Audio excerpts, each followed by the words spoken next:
할렐루야. 1월 29일 수요일 매일 성경 묵상 가이드입니다. 오늘 말씀은 요수아 19장 24절에서 51절의 말씀입니다. 오늘은 우리나라 민족 고유의 명절인 설날입니다. 여러분 새해 복 많이 받으십시오. 음력으로 설인데요. 다들 잘 지내고 계시는지 모르겠습니다. 이날은 조상 대대로 기려왔던 날이기에 나라에서는 휴일로 정하고 온 국민이 가족과 함께 할 수 있도록 앞뒤 하루씩 해서 3일간 기본적인 공휴일로 정했죠. 이날은 민족 대이동이라 일컫는 날이지만 근래에 이르러서는 과거처럼 많은 이동이 없어 보입니다.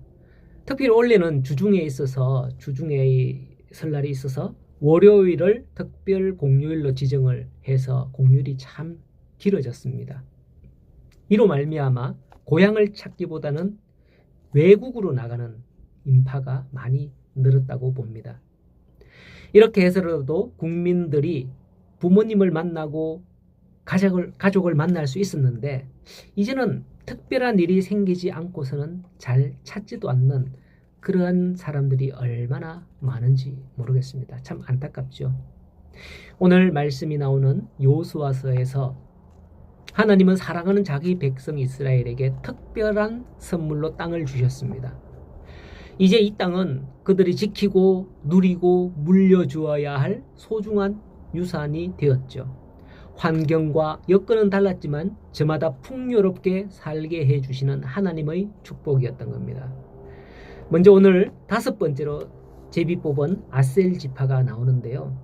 이 아셀 지파의 기업은 갈릴리 산맥에서 지중해 해변으로 향하는 경사지에 위치해 있었습니다. 한번 지도를 보여드릴까요?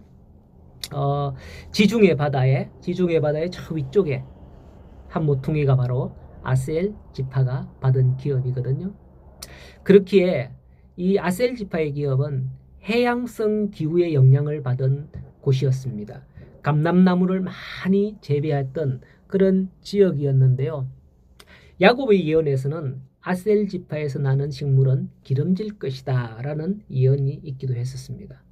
아셀 지파의 땅 분배에 대해서 특별한 내용은 없습니다. 그냥 평범해요. 위치가 어디냐 그 정도죠. 이와 같이 우리 성도들도 마찬가지입니다. 비록 자신이 내세울 것이라고는 아무것도 없고 다른 사람에 비해서 부족해 보인다 할지라도 우리의 하나님으로 말미암아 항상 기뻐하는 성도들이 되어야 할 것입니다. 자, 그리고 6번째 기업 분배는 제비 뽑기는 납달리 지파입니다. 납달리는 남쪽으로 갈릴리 산지 대부분을 기업으로 받습니다. 다시 한 번 더 볼까요? 납달리 지파는 갈릴리 호수가 여기 있죠, 그죠? 요 옆에 갈릴리 호수를 중심으로 해서 약간 서쪽으로 이 지역에 기업을 받는데요. 그들이 거주할 곳은 산악지역입니다. 훗날 사사기 시대의 납달리 지파는 가나안 땅 야빈을 무찌르는 그런 전과를 내기도 하는 그런 지파였었습니다. 특별한 거는 또 없는 것 같습니다.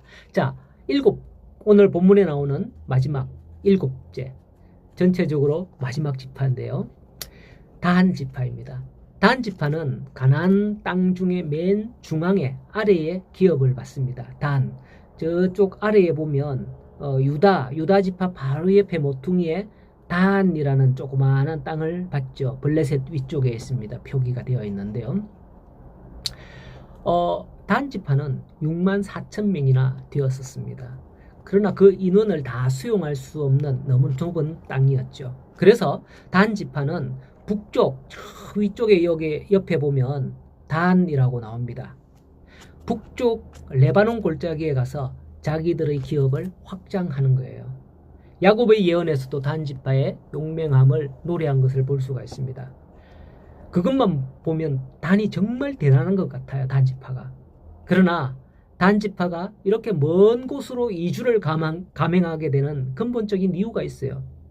그것은 그 땅에 거주하였던 단 지파가 원래 분배받았던 땅은 표기된 고고만한 땅만 아니라 그 밑에 블레셋 지역까지 다 포함이었거든요. 블레셋과 아말렉 등의 강력한 적이 많이 있었습니다. 그곳에는. 이러한 상황에서 단 지파는 대적들과 싸우기보다는 다른 땅을 찾아서 이주하기로 결정을 하게 된 것이었어요. 그리하여 처음 받은 땅을 버리고 북으로 올라가 단이라고 새롭게 이름하는 레센을 차지했던 겁니다. 이러한 사실을 두고 볼 때 단 지파가 북으로 이주한 사건에 대해서는 칭찬하기 어려울 것으로 보입니다. 만약 단 지파가 처음 받은 땅을 지키며 적과 싸웠다면 언젠가는 블레셋도 점령했을 수도 있습니다. 하지만 북쪽으로 이주한 단 지파는 북쪽에서 내려오는 이민족과 항상 대치해야 했고요. 뭐 아수르나 또는 바벨론이나 그 외에도 나라들이 많이 있었겠죠. 결국은 가장 먼저 무너지는 지파가 됩니다. 이민족의 침입에 의하여서. 진정 우리는 환난을 맞을 때마다 하나님의 능력을 의지하여 굳게 맞서며 굴복하지 않고 싸워야 한다는 교훈을 얻을 수 있습니다. 환난을 도피하려고 할 때는 또 다른 환난이 다가올 수도 있다는 것이죠. 이스라엘 역사의 교훈에서 우리는 이와 같은 사실을 깨달을 수 있습니다. 이제 기업의 모든 분배가 마치게 되죠.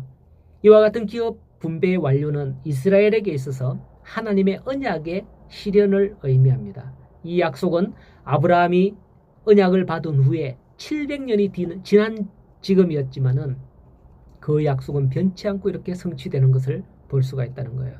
그러나 가나안 땅은 하나님의 백성이 머물 최종 안식처가 아니었다라고 히브리에서는 말씀을 하고 있어요. 히브리서 4장 8절에 보면 만일 여호수아가 너희에게 안식을 주었더라면 그 후에 다른 날들을 말씀하지 아니하였으리라. 그런즉 안식할 때가 하나님의 백성에게 남아있도다 말씀을 하고 있죠. 우리 성도가 분배받을 곳이 이 땅이 아니라 최종적으로 하늘의 기업이다라는 것입니다. 그 하늘의 기업을 바라보며 나아갈 때에 땅의 기업을 나눈 이스라엘 백성의 교훈을 삼아서 우리가 하늘의 풍성한 그 기업을 어떻게 누려야 할 건가, 어떻게 그 기업을 차지해야 할 건가, 그것을 잘 생각하며 믿음 생활해 나가는 저와 여러분이 되기를 간절히 소원합니다. 오늘도 이 하루 행복한 설 명절 되시기를 간절히 축복합니다.